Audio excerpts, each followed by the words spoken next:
Hello, viewers, and welcome again to the Woke Africa Show, where we talk about issues concerning us, where we think about ourselves as African people, our direction, our struggles, how far we've come, and where we're willing to go. So, welcome to the Woke Africa Show. If you haven't subscribed yet, please subscribe and share our videos and talk about it with your family, your friends, and let's keep the conversation going. Thank you very much for tuning in, and then just hold on for the topic today. You're gonna love it.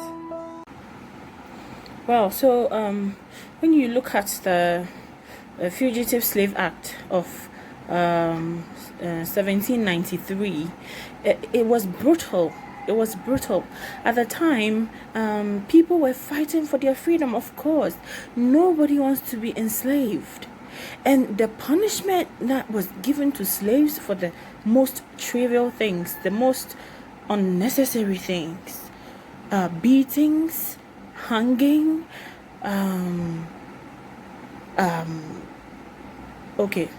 torture, just torture. So it's normal that people who once were free and remember their freedom and where they're from would want to fight to get that freedom back.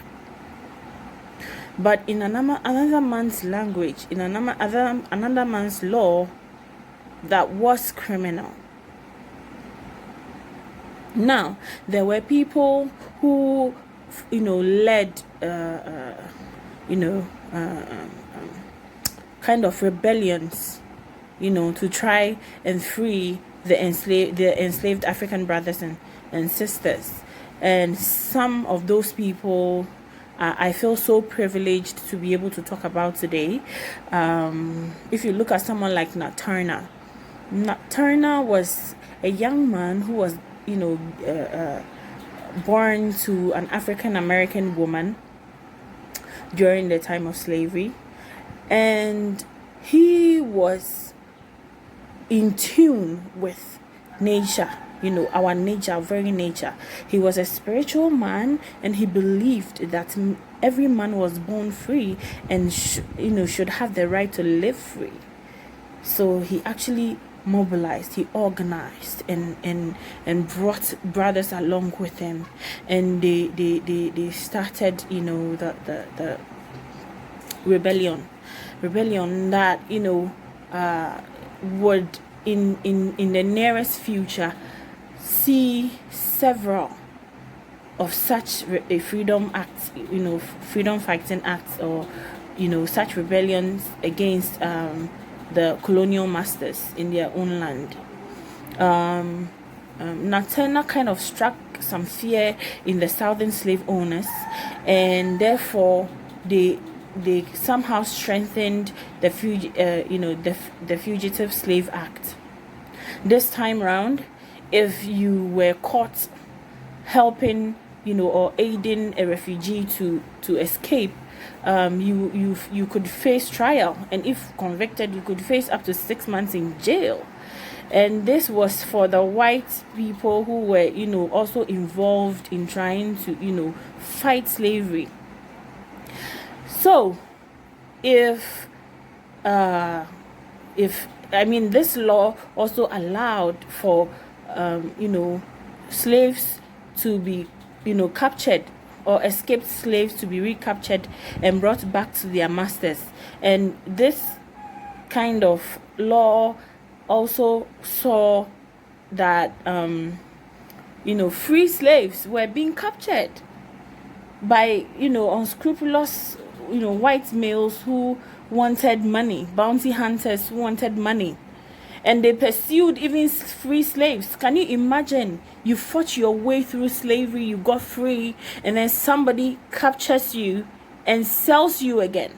What happens to your family? What happens to the life that you've left behind? What happens to your children? This is a conversation that we need to have. I encourage all Africans, my African brothers and sisters, to realize that slavery is not something that when you talk about, you just think of the African American and you say, I'm not a part of it. Well, but we all are. Because when our African brothers and sisters were captured and sent overseas, to work on farms, free of charge, for which reason reparation is very important, they pillaged the rest of the continent. And chiefs and queens and kings who were not playing to their tune were faced, with threats. Their kingdoms were disintegrated. Divide and conquer was very much potent on the continent of Africa. So it goes on and on and on. And they had their strategy on, and they were able to use it to our disadvantage. So the continent was ailing. It was ailing.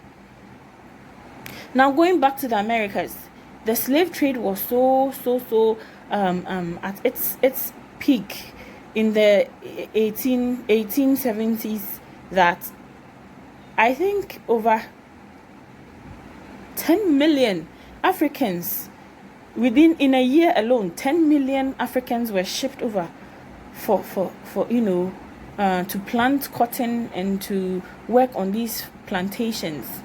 The Americans were, making a lot of money from free labor, free sweat, free blood of we black people. When you look at the struggle, African people are resilient. We are strong. And our desire to live life comes from nature itself. Because you know what? Everything that happened to us, we should have been extinct. King Leopold of England alone massacred over 10 million black people in Angola.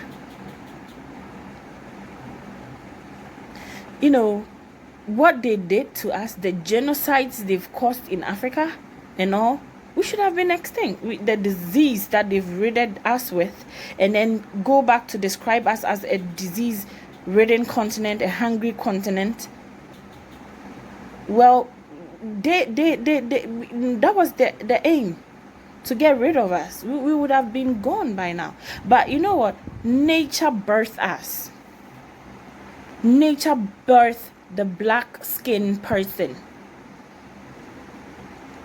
And nature protected us. It is in our blood. It is who we are. Gaia is in us. The force of nature, the creative force of nature is so much within us. So we survive, and again and again and again. The struggles for freedom in the Americas saw Harriet Tubman. This is a woman I revere and respect so much, because when she fought and she got her freedom, she could have enjoyed it. She could have gone ahead and enjoyed her newfound freedom, but she didn't.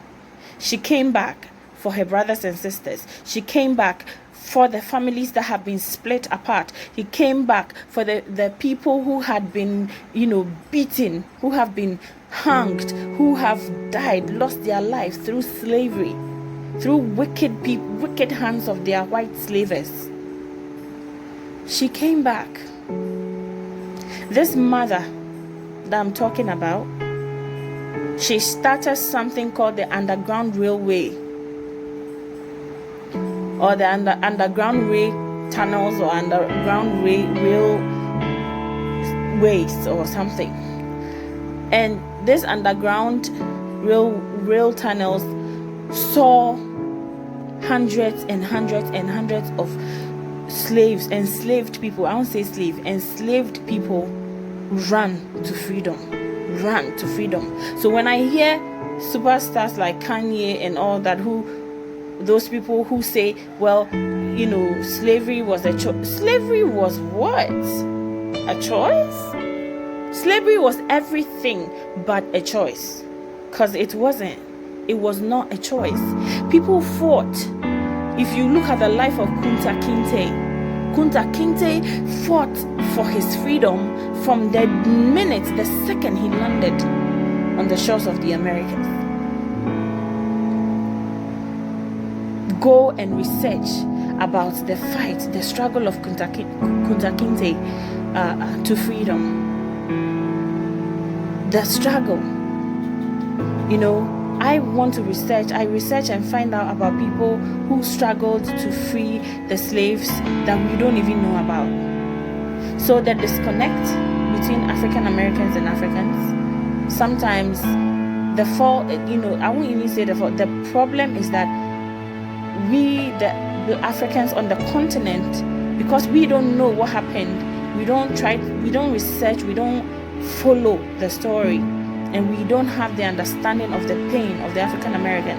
And the African American who struggled to gain his freedom and independence have this pain of, why did they sell me? But that selling thing, well, that is false. Because if you do your research, if you look at Angola alone, King Leopold kidnapped people and sold them to slavery. People were kidnapped. How do people give you away when you have been kidnapped? How does your family give you away when you've been stolen? So that is our story. We were stolen from our homes. Slavery is never a part of it. That's not who we are. We are royal. We are royal. I will continue this. Let's continue this conversation. If you have information that you can send to me, look into the description box. My email address is there. Email it to me. Let's keep the conversation going. But I'm going to continue this conversation. Thank you so much for staying tuned. Share my video, subscribe, and please participate in the conversation, because it's about you and I. Thank you, and have a blessed weekend. Mwah.